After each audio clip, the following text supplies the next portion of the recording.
অভিজ্ঞতা আমি বলতে চাচ্ছি যে হাটলা ইউপি 9 নং ওয়ার্ডের বিভিন্ন ব্যবসায়ীরা আছেন যারা রাত দিন পুরো একটা সময় নির্দিষ্ট নেই শহর বন্দরে শহরতলিতে যারা ব্যবসা বাণিজ্য নিয়োজিত আছেন সকাল ফজরের নাম থেকে শুরু করে আবার সুবহের পানি পূরিত হওয়ার আগ পর্যন্ত আমাদের 9 নং ওয়ার্ডের বিশেষ করে 9 নং ওয়ার্ডের যারা ব্যবসায়ী আছেন শহর বন্দরে ওনারা ব্যবসা করেন ওনাদের জানমালের নিরাপত্তা কোথায় আছে এখন আমি এতটুকু বলতে চাই।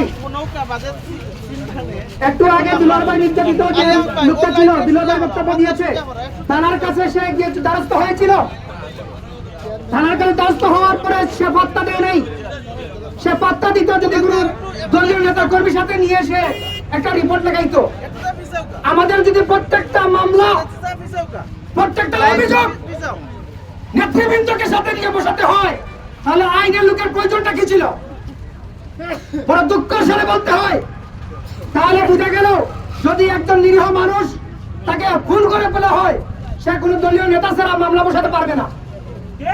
আজকের যে নেতৃবৃন্দ এখানে আছেন যাদের কথা থানার লোক ওয়ান্টুর ভিতরে মামলা ডিসমিস করতে পারে আবার মামলা গ্রহণ করতে পারে মামলা সে সমস্ত নেতৃবৃন্দকে আমি জানাচ্ছি এই কথা আমাদের নিরাপত্তা নিয়ে আল্লাহর বাস্তে আমি হাত পায়ে ধরে বলছি নেতৃবৃন্দরা একটু সজাগ হন।